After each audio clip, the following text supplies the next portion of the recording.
In this video, I'm going to guide you on how to log out from all devices in Snapchat. It's a quick and easy process, so follow along. First, I'll mention that I'm demonstrating on an Android, but the process is the same for iPhones. Open Snapchat and log in to your account. Tap on the middle button at the bottom to access your profile. In your profile, tap on the top left corner, click on the gear icon in the top right corner to access settings.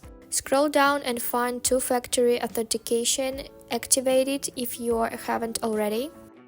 Under two-factor authentication, locate the last option Forget Devices, tap on it. You will see a list of devices logged into your Snapchat account.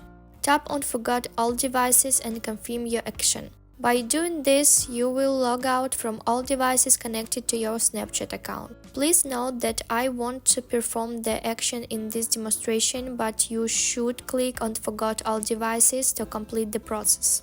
I hope this video was helpful. If it was, please hit the like button and subscribe to the channel to stay updated with our content. Thanks for watching!